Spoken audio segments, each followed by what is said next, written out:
बाबा बिना बताए क्यों चले गए? सुबह सुबह दरवाजे पर दस्तक हुई।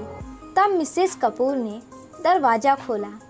गंदे मैले कपड़े पहने हुई एक स्त्री, जिसके चेहरे से वह काफ़ी शालीन दिखाई पड़ रही थी। उसके साथ ही एक छोटी सी नन्ही गुड़िया उसकी गोद में थी। मालूम होता था मानो 1 या 2 दिन की ही बच्ची है। कांपती आवाज़ में उसने कहा, नमस्ते मैडम। उसे जवाब देते हुए मिसेस कपूर ने पूछा, कौन हो तुम और मुझसे क्या चाहती हो? कुछ पैसे चाहिए हैं क्या? मैं तुम्हें देती हूँ, लेकिन जवान हो, शरीर से भी स्वस्थ लगती हो, फिर क्यों कहीं काम नहीं कर लेती? इस तरह से भीख मांगना बिल्कुल ठीक नहीं। और यह बच्ची किसकी है?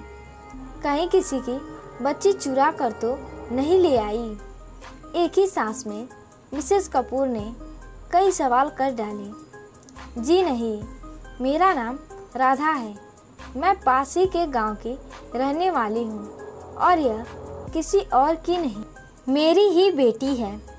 अभी 2 दिन पहले ही मैंने इसे जन्म दिया है, किंतु मेरे पति और परिवार वालों ने बेटी को जन्म देने की वजह से नाराज़गी दिखाई और मेरी फूल जैसी कोमल सी बच्ची को जान से मारने की योजना बनाने लगे। मेरे लाख मिन्नतें करने के बावजूद भी जब उनका रुख नहीं बदला तो मैं रात को चुपके से घर से निकल गई। बड़ी ही मुश्किल से मैं अपने बच्चे की जान बचा पाई हूँ। मुझे पैसे नहीं चाहिए। आपका इतना बड़ा बंगला और गाड़ियाँ देखकर ही मैं यहाँ बड़ी ही उम्मीद लेकर आई हूँ। इतने बड़े घर में कुछ ना कुछ काम तो मुझे अवश्य ही मिल जाएगा। मैडम, मुझे दया नहीं चाहिए, किसी तरह की कोई भीख भी नहीं चाहिए। मुझे अब अकेले ही अपनी बेटी को बड़ा करना है, पढ़ाना है और उसे अपने पैरों पर खड़ा करना है। उसकी बातें सुनकर और प्रभावशाली ढंग से देखकर मिसेस कपूर ने उसे काम पर रख लिया। यूँ तो मिसेस कपूर के घर में कई नौकर चाकर थे, किंतु वह स्वभाव से बेहद दयालु थी। पढ़ी लिखी, समझदार तथा एक आकर्षक व्यक्तित्व की धनी थी। उन्होंने सोचा कुछ ना कुछ काम तो इसे दे ही दूंगी।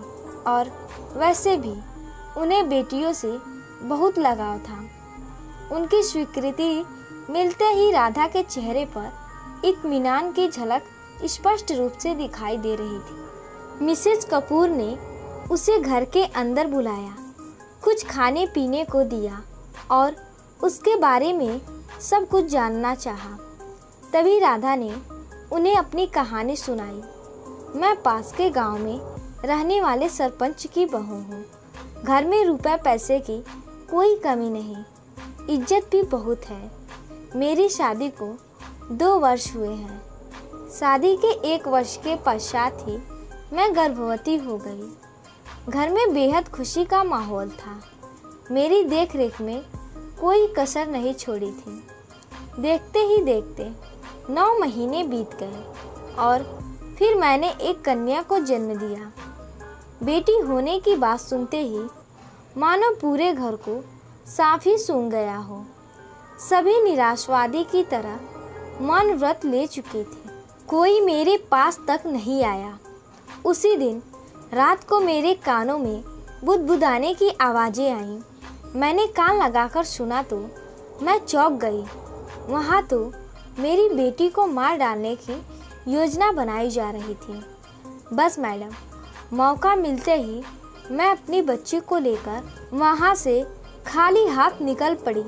सब कुछ होते हुए भी आज मेरे पास कुछ भी नहीं है, लेकिन मेरे पास मेरी बेटी है और एक उम्मीद है। उसका जीवन बचा लिया है तो उसका भविष्य भी मैं ज़रूर ही बना लूँगी। उसकी आपबीती सुनकर मिसेस कपूर का दिल भर आया तथा उन्होंने उसे अपनी रसोई का काम सौंप दिया। वैसे भी मिसेस कपूर बेटी बचाओ और बेटी पढ़ाओ योजना के तहत काफ़ी सामाजिक गतिविधियों से जुड़ी हुई थी, उन्होंने राधा को अपने बंगले के पीछे बने हुए कमरों में से 2 कमरे का घर रहने के लिए दे दिया। राधा ने दूसरे ही दिन से काम शुरू कर दिया। वह काफ़ी स्वादिष्ट खाना बनाती थी और सारा काम सफाई से करती थी। मिसेज कपूर उससे काफ़ी प्रभावित थी। रोज़ रात को वह देखती थी कि राधा के कमरे की लाइट काफ़ी देर तक जलती रहती है। यह देखकर उन्हें यह जानने की जिज्ञासा होती थी कि इतनी देर तक यह क्यों जगती है। इसी कशमकश में एक रात वह नीचे आई और चुपके से आहट लेकर सुनने और जानने की कोशिश करने लगी कि अंदर क्या चल रहा है, किंतु कोई आवाज़ सुनाई नहीं देने के कारण उन्होंने दरवाजे पर धीरे से दस्तक दे डाली। राधा ने दरवाज़ा खोला तो देखकर दंग रह गई। अरे मैडम जी, आप? क्या कुछ काम था? बोलिए, मैं अभी कर देती हूँ। नहीं नहीं, कुछ काम नहीं है। तुम क्या कर रही हो? तुमसे बात करने की इच्छा थी, इसीलिए मैं आ गई, मिसेज कपूर ने कहा। जी आइए, बैठिए, राधा ने विनम्रता से कहा। मिसेज कपूर ने कुर्सी पर बैठते हुए देखा कि राधा के कमरे में कुछ किताबें रखी हैं जो शायद उसने अपने पहले वेतन से खरीदी होगी। तभी वह राधा से पूछ बैठी यह किताबें, और मिसेज कपूर ने कुछ किताबें उठाकर पन्ने पलटना शुरू कर दिया तो वह दंग रह गई, क्योंकि वह हिंदी और अंग्रेजी की कहानियों की किताबें थीं। तभी उन्होंने राधा से पूछा, क्या तुम पढ़ी लिखी हो? राधा ने तब उन्हें बताया, जी हाँ, मैंने एमए किया है, किंतु इतनी जल्दी मैं नौकरी कैसे ढूंढती। तभी उसकी बात काटते हुए मिसेज कपूर बोल उठी, अरे तुमने पहले क्यों नहीं बताया?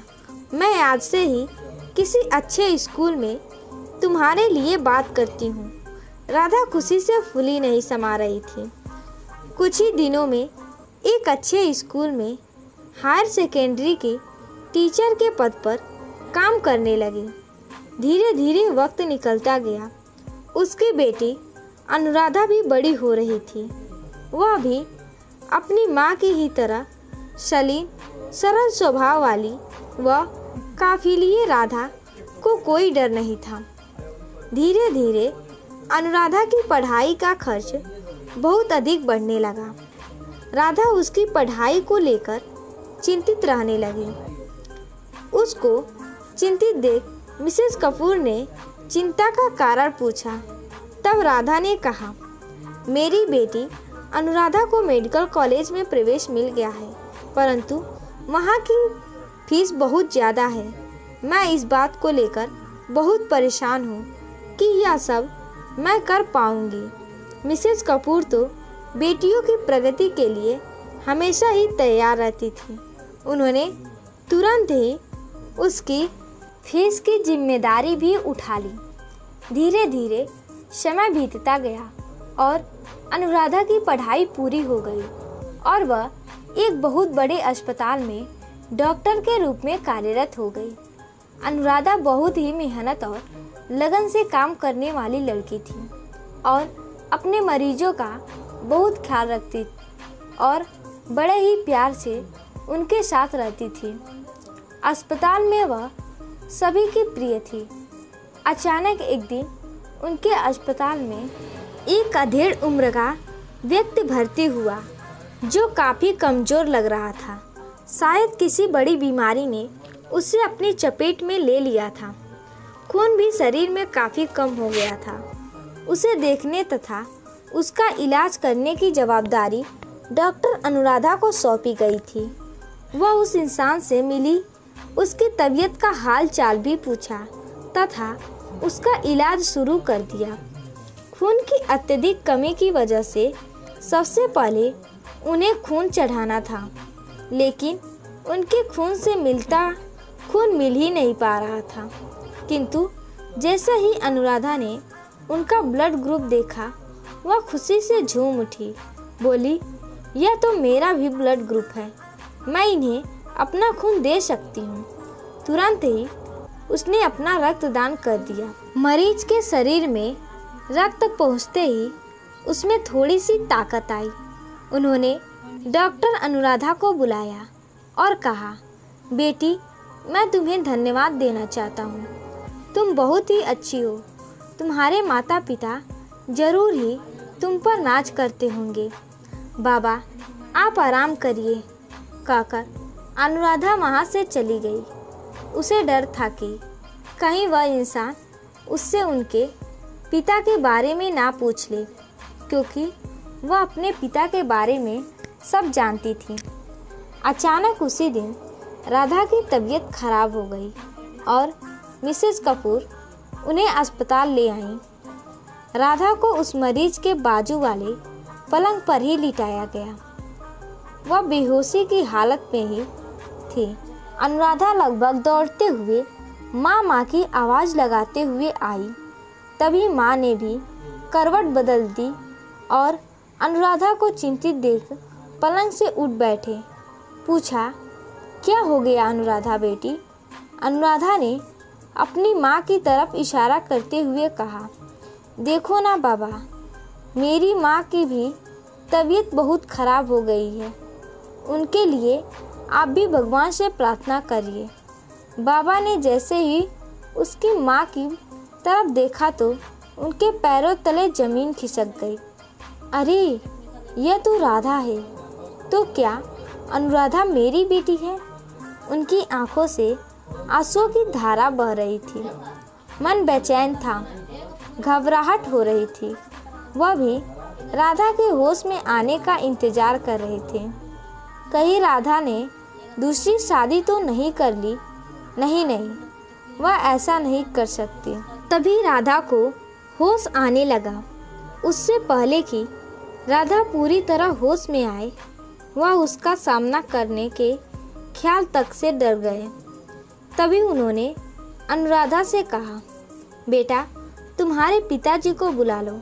किंतु उन्हें बिल्कुल उम्मीद नहीं थी वैसा जवाब अनुराधा ने दिया।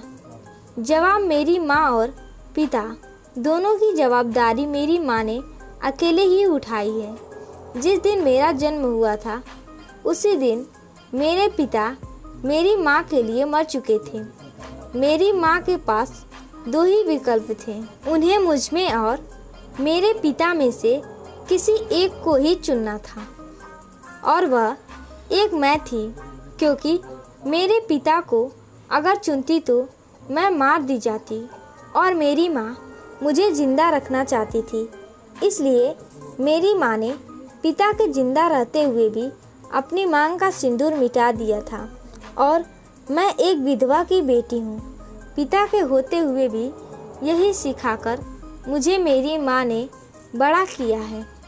उनकी बातें चल ही रही थी कि राधा ने पूछा, अनुराधा बेटा, कौन है? तभी बाबा ने अपना मुंह छिपा लिया और बिना बताए ही चुपके से अस्पताल से चले गए। वह तन से तो ठीक हो गए थे, किंतु मन से बीमार हो गए थे। और अनुराधा सोच में पड़ गई कि आखिर बाबा बिना बताए क्यों चले गए। तो दोस्तों, उम्मीद करते हैं कि यह कहानी आपको पसंद आई होगी। अगर पसंद आई हो तो वीडियो को लाइक करें और ऐसी ही कहानियों के लिए हमारे चैनल को सब्सक्राइब करें और वीडियो को ज़्यादा से ज़्यादा शेयर करें। और इस कहानी से आपको क्या शिक्षा मिलती है हमें कमेंट में ज़रूर बताएं। धन्यवाद।